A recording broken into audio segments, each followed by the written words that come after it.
Students, in the last video we have discussed about principles of management, their significance and importance. Today we'll see what are the principles of management suggested by different management experts. So first of all we have Henry Fayol. So there are principles of management suggested by Henry Fayol. He was a great management expert of his time, and he was working in a company which had some bad condition at the time when he joined the company, but at the age when he retired, the company had a strong financial background, and also he is considered as one of the greatest management experts of all times. So he has suggested 14 principles of management. Here are they. The given below are 14 principles of management as propounded by Henry Fayol. So we will read them one by one. These principles of management are very important for your course as well as for your exam point of view, as well as for your upcoming unit test.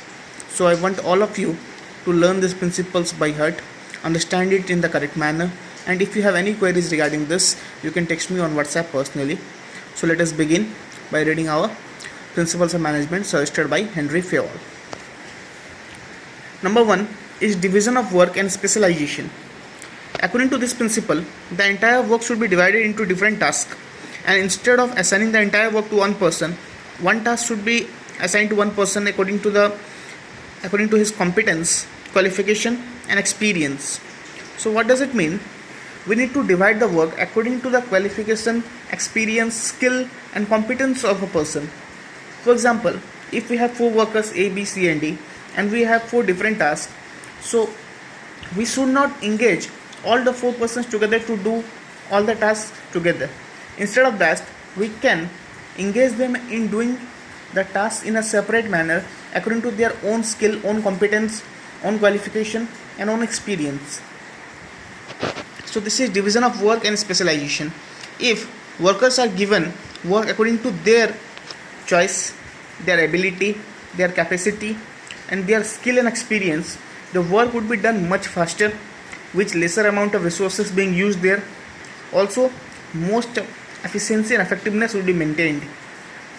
So this is the first principle of management suggested by Henry Fayol, that is division of work and specialization. Number 2 is authority and responsibility. This is very important to understand, and this principle is also very important. In any organization, if we provide some sort of authority to anyone, equally responsibility should also be provided to that person. So what does it mean?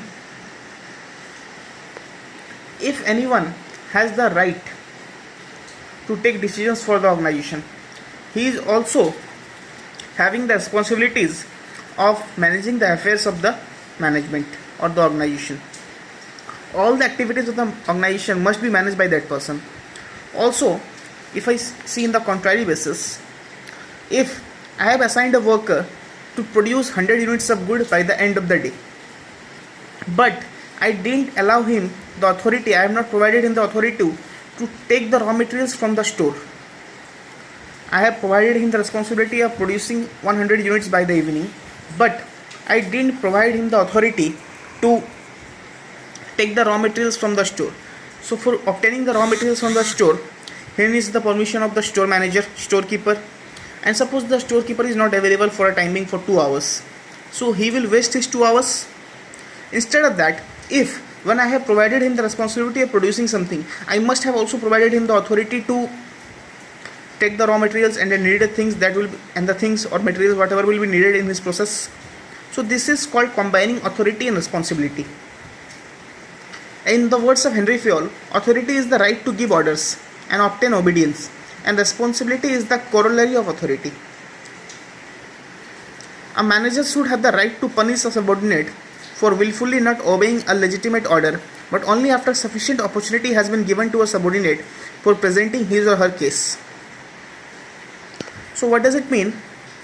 Any person or any subordinate working must be provided equal amount of responsibility with authority.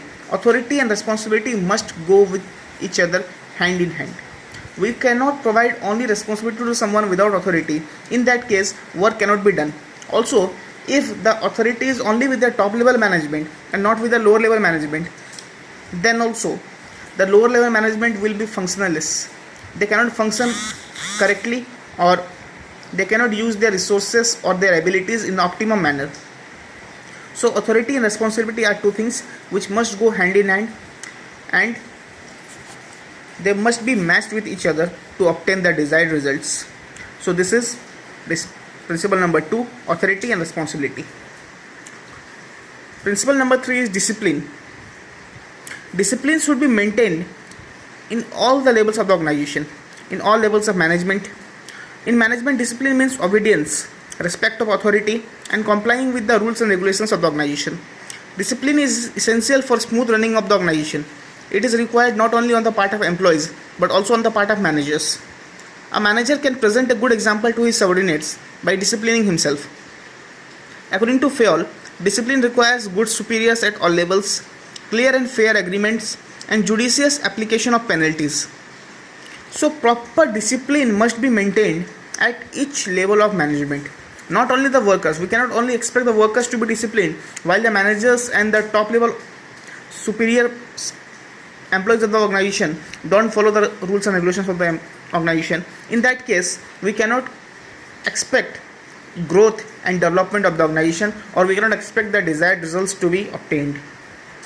So discipline is also one of the very important principles of management. Next is unity of command. Unity of command, what does it mean? All the commands that is given to a subordinate must be going towards the same direction. For example, I have shown you the scalar chain of management: top level, middle level, and lower level. In lower level, there are supervisors, those who supervise the workers. Now workers get order from the supervisors also, from the managers also, from the directors also. If the orders received by the workers from each level of management is different, or they don't go towards one direction, then the workers might get confused and a chaos will be created in the organization. All the orders, all the instructions that are received by the workers must be going towards the same direction. If a subordinate receives orders from more than one superior at a time, he will utterly get confused and not be able to decide whose order must be carried out first. This is very simple to understand. One worker must get order from one superior only. He must not be getting orders from different superiors. For example, directors may pass on the instructions to the managers, managers to the supervisors, and supervisors only should be allowed to instruct the workers.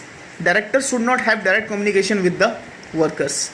Since directors are at the top level of the management, managers are at the middle level, supervisors are at the lower level, and under the supervisors, the workers are working. So the workers must get instructions only from the supervisors and not from the managers or directors. This is to be ensured by all the organization to maintain unity of command. This is very important principle of management: unity of command, authority and responsibility. These type of principles are very important. So please understand it in the correct manner and learn it by heart. Next principle of management is unity of direction. As I was telling, all the plans, all the instructions that are made or provided to the workers should go towards the one direction. That direction is the direction in which we have organizational goal. What is the goal of the organization must be followed, and common direction must be followed by each activity of the company or the organization.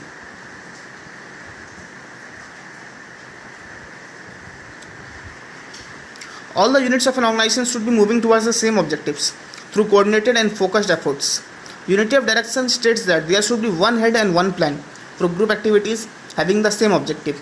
Since in one organization the objective is same, to achieve the organizational goal, whatever is the goal of the organization, we need to achieve that. For achieving that, we are putting on group efforts. The directors, the managers, supervisors, workers, employees, everyone are working towards achieving the common goal. So all their efforts should be going towards the same direction. Only then we can achieve the organizational success. Next is subordination of individual interest to general interest. For example, it is very simple to understand here through example that what is the interest of manager, that is not important when it comes to the interest of the organization. The manager must forego his interest in order to comply with the interest of the organization.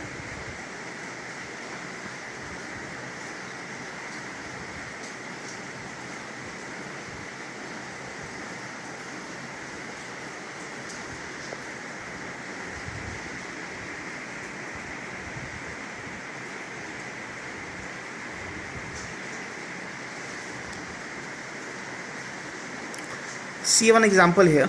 If a manager has the objective to earn more salary and company is going through the situation of financial crisis and wants to cut down expenses, in this situation the manager must surrender or sacrifice his interest. Manager can achieve his objective when the company recovers from the financial crisis. What is told here, a manager wants to earn more salary, but the company in which he is working is going through a situation of financial crisis. Here the company wants to cut down the expenses, to lessen down the expenses that the company is paying right now. In that case, the manager must leave his own interest of earning more salary in the interest of the organization, and he can achieve that once the situation of financial crisis is over or the company has recovered from such crisis. So this is subordination of individual interest for the interest of the organization or for the general interest. So this was the principle number 6, subordination of individual interest to general interest. Next is remuneration of employees. Remuneration of employees must be fair to both employees and the organization. There should be proper and fair payment of the remuneration of the employees. If the employees are not provided with fair remuneration, the working of the employees will be very difficult. What we can understand from here is, employees should be paid fair wages. Also, they should be provided with reasonable amount of standard of living. At the same time, it should be within the paying capacity of the company. The company should not be paying any amount which is beyond the capacity of the company just to retain the employees. In other words, remuneration should be just and equitable. So, a company must be paying fair remuneration to its employees. Employees' interest should not be hampered. Next is centralization and decentralization. In an organization, both centralization and decentralization is important.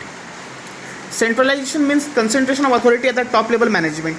If all the instructions, all the orders are to be passed on the top level management only, and all the decision making authority lies with the top level management, then it is called complete centralization.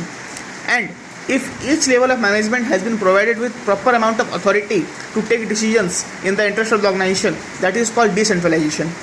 So there must be proper balance between centralization and decentralization. It should not be the case that for each and everything the director is to be consulted. For each and every smallest thing that can happen in an organization must be consulted first with the director, because the director must be having more other important works to be done.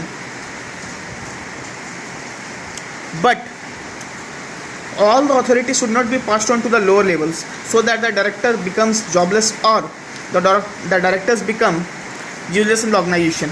So there should be a proper balance between decentralization and centralization.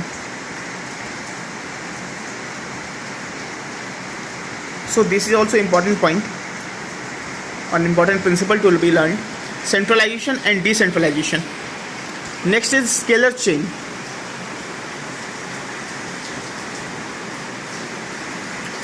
All the instructions must be passed from the top level management to the lowest rank.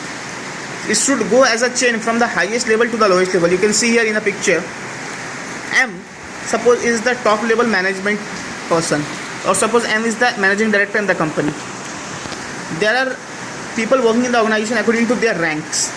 A may be a CEO, B the chief manager, C production manager, D supervisor, and E assistant supervisor of one department. Similarly, on the right side we can see the same thing for the other department.